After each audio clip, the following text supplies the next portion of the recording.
Southern commander بیٹھے ہوئے تھے ہیلی کاپٹر میں. تو پتہ کرنا چاہیے کہ موسمی خرابی کی وجہ سے کیا موسم اچانک سے ہوا تھا, کیا یہ جو لسبیلا اور جو کراچی کے درمیان کوئٹہ کا جو علاقہ ہے, کیا یہ کیٹو کی پہاڑیوں کا دامن ہے یا کوہ ہمالیہ ہے کہ جہاں پر موسم کے تغیرات اتنے زبردست ہوتے ہیں کہ پتہ ہی نہیں چلتا کہ کب آندھی آ جائے گی, کب برف کا طوفان آ جائے گا, کب بارش شروع ہو جائے گی. تو یعنی جو پل پل ایک لمحے بعد موسم تبدیل ہوتا ہے, کہ یہ اس طرح کا علاقہ نہیں تھا. یہ وہ علاقہ ہے جو شورش زدہ ہے. یہاں پر جو ہے وہ BLA اور جو سیپریٹسٹ ہیں وہ حرکت کرتے ہیں. یہاں پر ان کے جو باغی ہیں, جو لوگ جنہوں نے بندوق اٹھائی ہوئی ہے پاکستان کی ریاست کے خلاف.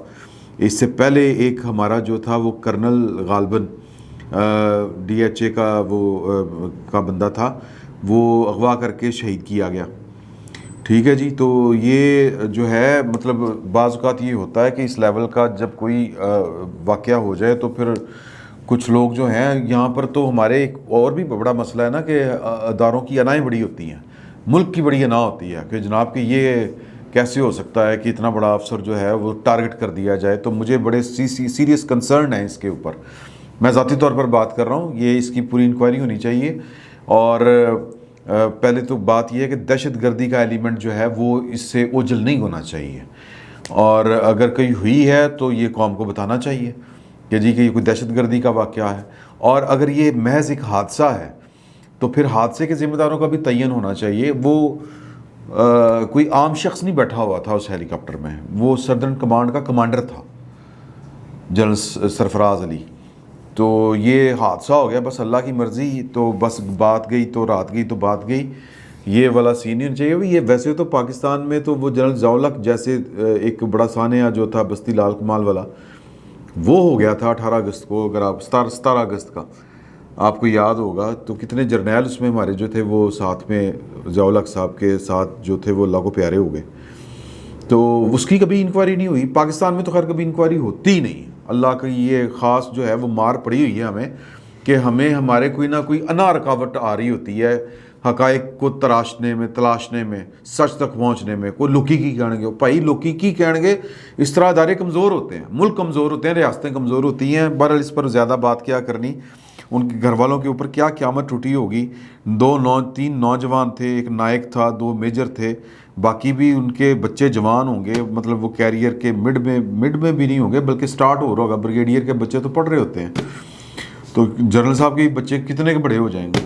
تو مطلب یہ کہ یہ چیزیں جو ہیں یہ بڑی تکلیف دہ ہیں. اللہ تعالیٰ رحم کرے. اور بلوچستان جو ہے اللہ تعالیٰ وہاں پر سکون دے. وہاں پر شورش ہے اور وہاں پر افراتفری ہے, بے چینی ہے. جتنے لاپتہ افراد بلوچستان کے ہیں, اور پھر جو ایک عجیب قسم کا جو وہاں پر میس ہے, میں معافی چاہتا ہوں یہ والے الفاظ استعمال کرتے ہوئے, کہ نہ ریاست کو وہاں پر لوگوں پر اعتبار ہے, نہ لوگوں کو ریاست پر اعتبار ہے. تو درمیان کا راستہ نکلنا چاہیے, اور یہ راستہ پولیٹیشنز نے نکالنا ہے. اور ہمارے پولیٹیشنز جو ہیں جن کا قد بڑا ہو جاتا ہے ان کے ہم قد چھوٹے کرنے شروع کر دیتے ہیں, ان کو ہم نااہل کرنا شروع کر دیتے ہیں. جن کی بات جو ہے وہ فادرلی فگر بن جاتے ہیں کہ سب بیٹھ کے سنتے ہیں اسٹیٹس مین کی طرح, ان کو ہم سسٹم سے آؤٹ کر دیتے ہیں.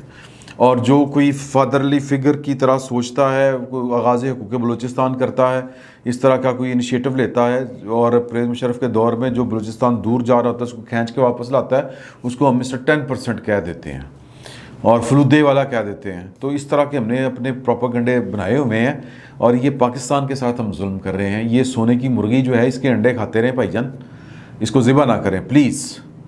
تو مطلب بڑی خوفناک صورتحال ہے. تو یہ کام سیاستدانوں نے کرنا ہے, اور سیاستدانوں کو رہنے دیں, ان کی کچھ کریڈیبلٹی رہنے دیں پلیز, ورنہ یہ ملک آپ کے لیے بھی نہیں رہے گا. تو باقی وہ الیکشن کمیشن والا معاملہ جو ہے وہ 8 سال کا لٹکا ہوا معاملہ آ گیا. آپ نے صبح سے جو ہے وہ ساری چیزیں سنی ہوں گی, آپ کے نالج میں ہوں گی. اور بعض لوگ کہہ رہے ہیں کہ جی کہ یہ کوئی ان کو سازش نظر آ رہی ہے اس میں کہ جی الیکشن کمیشن نے سیدھا عمران خان صاحب کو نااہل قرار کیوں نہیں دیا, پی ٹی آئی کے اوپر پابندی کیوں نہیں لگائی. سر انہوں نے فیصلہ نہیں دینا تھا الیکشن کمیشن نے, انہوں نے حقائق قوم کے سامنے رکھنے تھے انکوائری کر کے. اور وہ جو ان کی رپورٹ ہے وہ ایک رپورٹ ہے, وہ ان کا فیصلہ نہیں ہے, وہ رپورٹ ہے. اس کی حیثیت ایک رپورٹ کی ہے, ایک فائنڈنگ رپورٹ کی ہے, فیکٹ فائنڈنگ کی ہے. اور اس کے اوپر جو ہے وہ اب ریفرنس بنے گا. 15 دنوں کے اندر وفاقی حکومت باؤنڈ ہے آئین کے مطابق. آئین کا آرٹیکل 16 ہے غالباً, اس کی سب آرٹیکل 2 ہے, تو اگر میری یادداشت ٹھیک کام کر رہی ہے تو یہ وفاقی حکومت نے یہ اب ریفرنس تیار کرنا ہے, سوچو بچار کر کے. اس میں وزارت داخلہ انوالو ہوگی, اس میں وزارت قانون انوالو ہوگی, وہ بیٹھ کے اس کو پورا سٹڈی کریں گے اس فائنڈنگ رپورٹ کو, اور پھر اپنی سفارشات کی بیس کے اوپر سپریم کورٹ پہ ریفرنس بھیجیں گے کہ جی کہ یہ پارٹی جو ہے ہمارے تناظر میں یا ہمارے جو ہمیں لگتا ہے کہ جو فیکٹس انہوں نے اکٹھے کیے ہیں الیکشن کمیشن نے, اور جو اداروں کی فراہم کردہ ہیں, اسٹیٹ بینک کے فراہم کردہ ہیں اور فارن آفس کے فراہم کردہ ہیں, اس طرح اور دیگر, اور پھر الیکشن کمیشن ایک آئینی ادارہ ہے, تو پھر وہ اپنا مائنڈ اپلائی کرے گی اور وہ پھر استدعا کرے گی سپریم کورٹ سے. اٹارنی جنرل پیش ہوں گے اس میں, اگر کوئی وکیل کرنا پڑے گا وہ ہوں گے. فریق ثانی جو ہے اس میں وہ اگریوڈ پارٹی جو ہے پی ٹی آئی ہے, اس کو پورا سنا جائے گا, اور یہ ایک لمبا پروسیس ہے. اور پھر وہاں پر فیصلہ ہوگا کہ جی کہ ان کے اوپر پابندی جو گورنمنٹ نے لگائی ہے وہ جائز ہے, یا جو انہوں نے سفارش کی ہے وہ لگنی چاہیے یا نہیں لگنی چاہیے. میں ذاتی طور پر سمجھتا ہوں کہ پولیٹیکل پارٹیز کے اوپر جو ہے وہ پابندیاں نہیں لگنی چاہیے. عمران خان صاحب نے جس طرح جیسے تیسے کر کے جو کچھ بھی کیا, یہ عمران خان صاحب اکیلے نہیں ہیں اس ساری گیم میں, یہ ساری گیم جو تھی وہ تیار کی گئی تھی, اور اس میں اس وقت کے جج تھے جو صادق اور امین کے ڈھول پیٹ رہے تھے, ثاقب نثار ٹائپ کے, اور اس وقت اس میں جنرل شجاع پاشا صاحب جیسے جرنیل تھے, جنرل ظہیر الاسلام صاحب جیسے جرنیل تھے, جن کو نواز شریف کی شکل اچھی نہیں لگتی تھی, جن کو لگتا تھا کہ نواز شریف کا قد بڑا ہو گیا اور اس کے ہوتے ہوئے ہم بونے نظر آئیں گے, اور پھر ہماری جو ہے وہ دسترس جو ہے وہ کمزور پڑے گی, ہماری گرپ پاکستان کی ریاست کے اوپر کمزور پڑے گی, پاکستان کے قانون کے مطابق چلنا پڑے گا, ہماری جو من موجیاں ہم نے لگائی ہوئی ہیں, جو لٹ مار ہم نے مچائی ہوئی ہے, یہ ختم ہوگی, ختم ہو جائے گی. تو لہٰذا ان کے قد چھوٹے کیے جائیں, ان کو سسٹم سے نکالا جائے. یہ دونوں پولیٹیکل پارٹیاں اپنی اوقات سے باہر ہو گئی ہیں, ان کو فارغ کیا جائے. طریقہ کیا تھا؟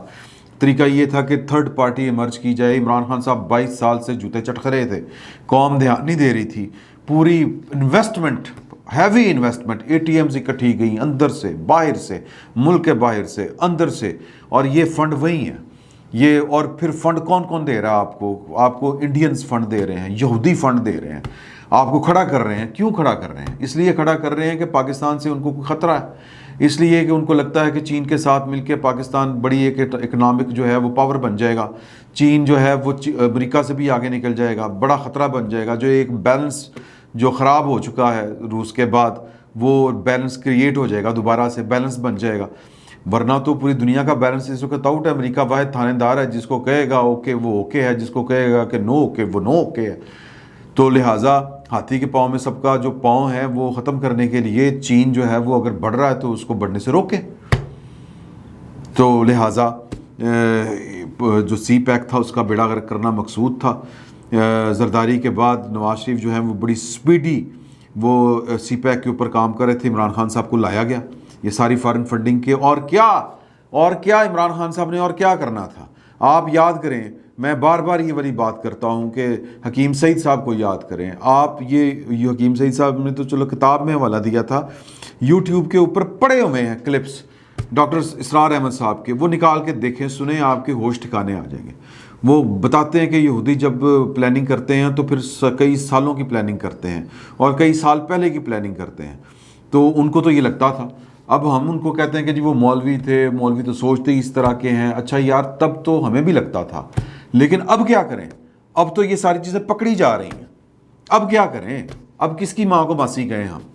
تو اب کہنے کا مقصد یہ ہے کہ جو ایک کہہ لیں کہ ایک پورا کا پورا جو منصوبہ تھا پروجیکٹ عمران خان, وہ اسی طرح ہی کھڑا کیا گیا تھا. تو اب وہ ختم ہو رہا ہے, اسی طرح ہی ختم ہونا ہے. یہ اللہ کی چالیں بھی اپنی ہوتی ہیں, واللہ خیر الماکرین. اللہ اپنی تدبیر کرتا ہے, ان کی تدبیریں اپنی جگہ پر تھیں. نالائق نکل آیا, اور اتنا نالائق نکلا کہ بوجھ نہیں اٹھا پائے اس کا کوئی بھی, نہ وہ بوجھ اٹھا پایا. ذمہ داری ہوتی ہے نا, ورنہ میں مطلب اتنا غیر ذمہ دار قسم کا وزیر اعظم جو ہے وہ پاکستان کی تاریخ میں کبھی کوئی نہیں آیا, جو 12 بجے گھر سے آتا تھا, 5 بجے واپس چلا جاتا تھا, پھر رات کو پارٹی. تو وہ کل مجھے کوئی صاحب بتا رہے تھے، وہ بے نظیر بھٹو صاحبہ کے ان کے والد صاحب جو تھے وہ سٹاف کا حصہ تھے، کہ بے نظیر بھٹو صبح جب ارلی اٹھتی تھی تو وہ سیدھا ٹریڈ مل کے اوپر جاتی تھیں اور واک کرنی شروع کر دیتی. نہید خان صاحبہ جو ہیں وہ ان کو اخبار نکال کے سنا رہی ہوتی تھی، پڑھ کے سنا رہی ہوتی تھیں اہم خبریں، اور وہ وہیں پر ٹریڈ مل کے اوپر واک کرتے ہوئے اپنے سٹاف کو ہدایات دے رہی ہوتی تھی کہ یہ کر دیں، وہ کر دیں، فلاں کے ساتھ میٹنگ ہے، یہ کر دیں، وہ کر دیں. تو وزیر اعظم کے پاس اتنا ٹائم ہی نہیں ہوتا. جمالی صاحب کے اوپر عمران خان صاحب کے جو سابق باس تھے، کیا نام تھا ان کا، پرویز مشرف صاحب، ان کو ایک اعتراضوں میں سے ایک اعتراض تھا سست ہے، لیکن اتنا سست بھی نہیں سی، اللہ بخشے ان کو. تو اس لیے ظاہر ہے کہ یہ نالائکیوں کا بوجھ پڑا تو نہیں اٹھا سکے بوجھ، تو پھر وہ چنڈی ہوئی تو پھر اب چنڈی ہے. تو یہ جو ہومیوپیتھک والا فیصلہ ہے، یہ میں نہیں سمجھتا کہ یہ ہومیوپیتھک والا فیصلہ ہے. باقی سپریم کورٹ نے کیا کرنا ہے اس پر وہ ایک علیحدہ بحث ہے کہ سپریم کورٹ میں کون ہے، کیا ہے، کس کی طرف ہے، کس کے دباؤ میں ہے. پاکستان کی اعلیٰ عدالتوں نے تو مذاق بنایا ہوا ہے نا عدالتوں کو، پاکستان کی ہسٹری بڑی پڑی ہے اس سلسلے میں. تو اب جو پی ٹی آئی والے ہیں ان کے پاس استدلال کیا ہے کہ عزت رہ گئی کی عزت رہ گئی ہے جی، کہ ہمیں انہوں نے وہ اپنا فارن فنڈنگ کا نہیں کہا، انہوں نے کہا کہ یہ ممنوع فنڈنگ کا کیس ہے. تو غلط ہی کوئی نہ کوئی جو ہے وہ ادھر سے پکڑ لیں سیدھا، یا گھما کے یوں کر کے آ کے پکڑ لیں، یا کان کو یوں پکڑ لیں، گھما کے آ کے پکڑ لیں. تو میں کہنے کا مطلب ناموں سے کیا ہوتا ہے. تو اس کیس پورا ثابت ہو رہا ہے تو وہ پھر کہہ رہے ہیں، اس طرح کی باتیں کر رہے ہیں. اب سوال کئی پیدا ہو رہے ہیں کہ جی کہ عمران خان صاحب پارٹی شاید بچ جائے، چونکہ وہ نوٹس ہے کہ جی کہ کیوں نہ آپ کے جو فنڈ آپ نے اکٹھے کیے تھے وہ بھگے سرکار ضبط کر لیے جائیں. تو وہ ایک استدلال یہ بھی ہے کہ جی کہ اس طرح کے کیسوں میں جو فنڈ اکٹھا ہوا ہوتا ہے وہ بھگے سرکار ضبط ہو جاتا ہے، بس گل ختم ہوگی. سر اس طرح نہیں ہوتا، اس کی کوئی سزا بھی ہوتی ہے، یہ خالی سزا نہیں ہوتی. تو البتہ جو جھوٹ ہے وہ کہتے ہیں کہ جی وہ ڈکلیریشن اور وہ کیا اس کو کہتے ہیں بیان حلفی، اس میں فرق ہوتا ہے. تو وہ جھوٹا بیان حلفی کہہ رہے ہیں اس کو سرٹیفکیشن کو وہ بیان حلفی کرو. سر بیان حلفی بھی ایک سرٹیفکیٹ ہی ہوتا ہے. تو وہ عمران خان بچ جائے گا. وہ 63A کا معاملہ تھا نواز شریف کا، یہ کوئی اور معاملہ ہے. تو میں نے کل بھی یہ والی گزارش کی تھی کہ سپریم کورٹ میں اب رن پڑنے والا ہے، اور کوئی بڑی بات نہیں کہ اگر کوئی انڈیو فیور دینا اگر کسی نے چاہی کہ مرضی کا وہی 3 پیاروں والا بینچ بنایا، ہم خیال بینچ، تو شاید جو انڈین چیف جسٹس کے ساتھ ہوا تھا، جس کو پھر بعد میں استعفیٰ دینا پڑ گیا تھا، کہ ان کے جونیئر ججوں نے، ان کے جج متحد نہیں ہوتے، پہلی بات ذہن میں رکھیے گا، کہ ان کے جونیئر ججوں نے ان کے خلاف پریس کانفرنس کڑکا دی تھی. تو اب میرا نہیں خیال کہ پاکستان میں بھی اس طرح کے حالات ہوں گے، لیکن اگر سینس پرویل کر گئی تو نہیں ہوں گے. اگر سینس کی جگہ کے اوپر جو خمار ہے یا جو ہٹ درمی ہے وہ اگر غالب رہی، جس طرح ہٹ درمی غالب رہی تھی کہ وہ کہتے رہے کہ پورا فل کورٹ بٹھا دیں یار، یہ آئینی معاملہ ہے، تو فل کورٹ یعنی باقی ججوں پر اعتبار نہیں ہے، ہم خیال جج. تو ہم خیال جج اس دفعہ شاید نہ چل سکیں، اگر چلیں گے تو پھر بڑی گڑبڑ ہونی ہے. تو یہ معاملات ہیں، اور بھی بڑی چیزیں ہیں، وہ اگلے ولاگ میں آپ کے ساتھ ڈسکس کریں گے انشاءاللہ، کہ کون روک رہا تھا اور کون روک رہا تھا اور کون روکے گا. کہ الیکشن کمیشن کو کس نے روکنے کی کوشش کی، چیف الیکشن کمشنر کو، اور وہ نہیں رکے. اور اب کوئی ججوں کو روکے گا سپریم کورٹ میں، تو وہ رکتے ہیں کہ نہیں رکتے، یہ محض جو ہے وہ خیال غلط ہے یا انفارمیشن غلط ہے. اس پر بات کریں گے انشاءاللہ اگلے ولاگ میں. فی الوقت اتنا ہی. بہت بہت شکریہ آپ کا.